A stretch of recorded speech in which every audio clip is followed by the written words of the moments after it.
A very good morning to all of you. Students, this is your science class and today we are continuing lesson 17, which is water, a precious resource. In the previous lectures, I told you about availability of water on earth, forms of water, the water cycle and groundwater as an important source of water. Now moving the concept forward, today we will discuss the depletion of water table. As you all know, groundwater is an essential source of fresh water for us, and this is because it constantly gets recharged by rainwater. Ground एक important source है fresh water का हम सभी के लिए, but ground में water है तो वो ख़त्म क्यों नहीं हो रहा? Because it is constantly recharged, क्योंकि वो लगातार रिचार्ज होता है. हम वाटर निकालते हैं ग्राउंड में से और जब रेन होती है तो वाटर दोबारा से सीप हो जाता है, इनफिल्ट्रेशन होता है और पानी दोबारा से ग्राउंड के नीचे पहुंच जाता है. ओके, इस तरह से वाटर लगातार रिचार्ज होता रहता है. The water table does not get affected as long as we use as much groundwater as is replenished by natural methods. अब वाटर टेबल तब तक अफेक्टेड नहीं होती जब तक हम ग्राउंड वाटर का जितना इस्तेमाल करते हैं उतना वाटर रिप्लेनिश हो जाता है. मीन्स जितना पानी हम ज़मीन के नीचे से निकाल रहे हैं उतना ही बारिश का पानी मिट्टी में एब्जॉर्ब होके दोबारा से ग्राउंड में पहुंच जाता है. तो इस तरह से एक बैलेंस बना रहता है, तब तक वाटर टेबल अपनी जगह पर ही रहती है, वो और नीचे नहीं जाती. However, if we use more water than the replenished, the water table will go down. But अगर ऐसा हो कि हम जितना पानी बाहर निकाल रहे हैं उतना पानी ज़मीन में नहीं जा रहा है, उतना इनफिल्ट्रेशन नहीं हो रहा है, तो क्या होगा? Then water table will go down.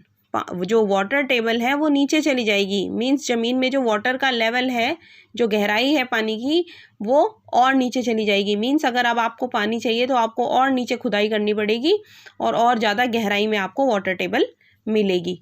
Okay students, now अब हम डिस्कस करेंगे how water table goes down and the reasons for this. First reason is increasing population. Increasing population creates demand for construction of houses, shops, offices, roads and pavements. क्योंकि जनसंख्या बढ़ रही है, population इतनी increase हो रही है, और जब पॉपुलेशन में इंक्रीज़ होता है तो उनकी जो डिमांड है, उनको होम्स भी चाहिए, रहने के लिए घर भी चाहिए, शॉप्स भी चाहिए, ऑफिस भी चाहिए, रोड भी चाहिए. ओके, अगर सब कुछ चाहिए तो इन सब की कंस्ट्रक्शन होगी. Okay, this decreases the open areas like parks and playgrounds. और अब इन सब की कंस्ट्रक्शन के लिए जो ओपन एरियाज थे, जैसे पार्क हो गए, प्लेग्राउंड हो गए, ये सब डिक्रीज होंगे, क्योंकि इन्हीं को हटाकर हाउसेस बनाई जाएंगे, शॉप्स बनाई जाएंगी, ऑफिस बनाए जाएंगे, रोड्स बनाई जाएंगी. Okay, this in turn decreases the seepage of rain water into the ground. और इसकी वजह से जो सीपेज है रेन वाटर की ग्राउंड में, क्योंकि पानी जो अब्जॉर्ब होगा मिट्टी में वो खुली जगह पर ही होगा जहाँ मिट्टी होगी. अगर वो मकान बना दिए जाएं या रोड बना दी जाए तो पानी कैसे अब्जॉर्ब होगा? How? Okay students, so the construction of houses, shops, offices, roads decreases the seepage of rain water into the ground. And what would be the consequence? क्या कॉन्सिक्वेंस होगा इसका, क्या रिजल्ट होगा इसका?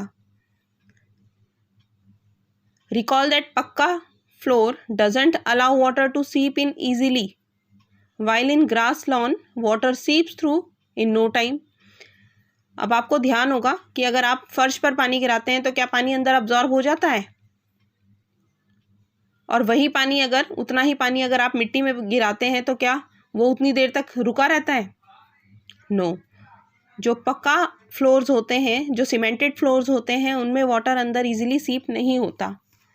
ओके, बट जो कच्ची ज़मीन होती है, जैसे लॉन्स हो गए, प्लेग्राउंड की कच्ची ज़मीन हो गई, ओके, जहाँ मिट्टी है, ऐसी जगहों पर पानी इजीली अब्जॉर्ब हो जाता है, सीप हो जाता है अंदर मिट्टी में।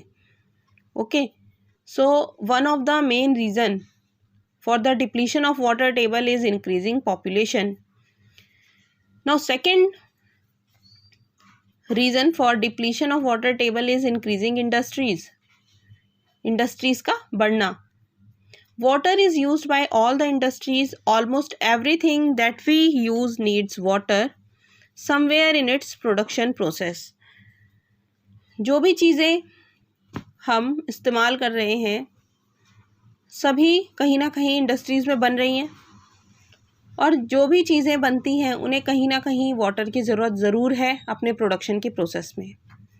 The number of industries is increasing continuously, क्योंकि पॉपुलेशन बढ़ रही है तो लोगों को काम चाहिए और उनकी ज़रूरतें भी बढ़ रही हैं, तो उन्हें अपनी ज़रूरतों को पूरा करने के लिए जो है गुड्स भी चाहिए, और इस वजह से number of industries are increasing continuously, और लगातार इंडस्ट्रीज़ का नंबर बढ़ता जा रहा है। Water used by most of the industries is drawn from the ground, और इनमें से जो ज़्यादातर इंडस्ट्रीज़ हैं वो जो पानी इस्तेमाल करती हैं वो ग्राउंड वाटर ही होता है। Okay, it is drawn out from the ground. Moreover, a huge amount of water is required for construction work. Often groundwater is used for this purpose. So on the one hand we are consuming more groundwater, and on the other we are allowing lesser water to seep into the ground. Means अब हम एक तरफ तो हम इतना ज़्यादा जो है ग्राउंड वाटर ज़मीन के नीचे से निकाल रहे हैं, और दूसरी तरफ हम पानी को अंदर सीप होने की जगह भी नहीं दे रहे हैं। ओके, हम उसे पानी को अंदर सीप होने भी नहीं दे रहे हैं। So this results in depletion of water table. In fact, the water table in some parts of many cities has gone down to alarmingly low levels. और इसका ये रिज़ल्ट हो रहा है कि कई सिटीज़ में वाटर टेबल बहुत ही लो लेवल तक पहुंच चुकी है। Okay, now the third reason for depletion of water table is increase in agriculture. Increase in agriculture भी एक major reason है for depletion of water table. A majority of farmers in India depend upon rains for irrigating their crops. Irrigation systems such as canals are only in few places. Even those systems may suffer from lack of water due to erratic rainfall. अब हमारे देश में because India is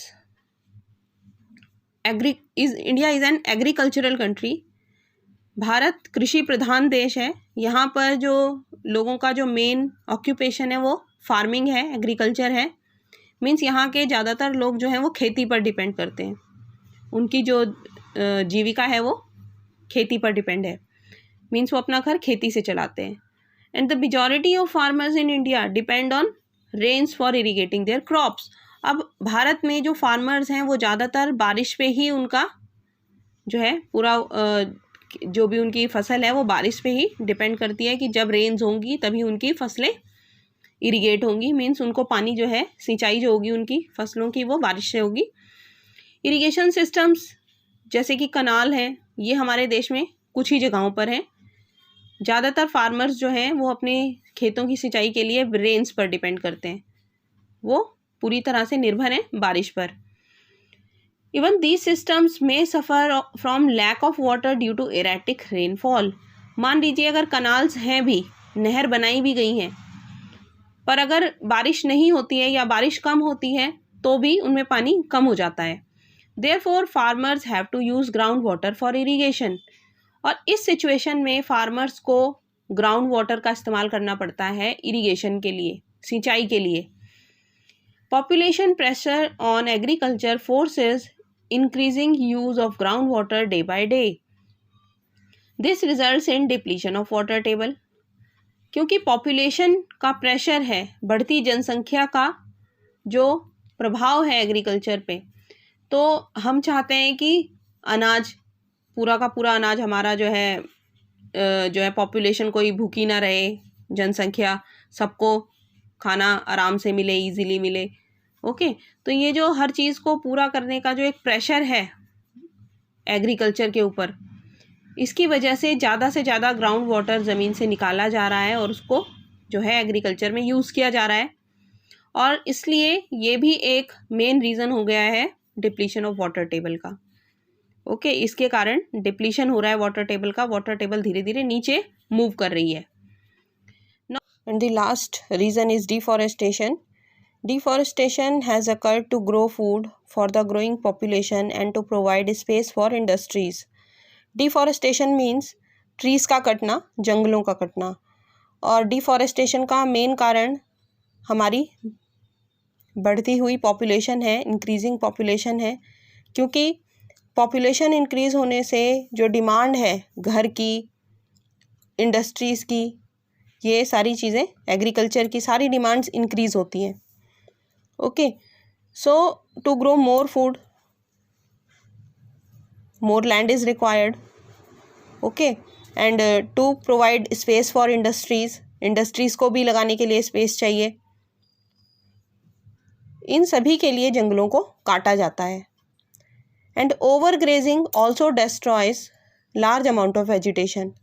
और एक reason over grazing भी है।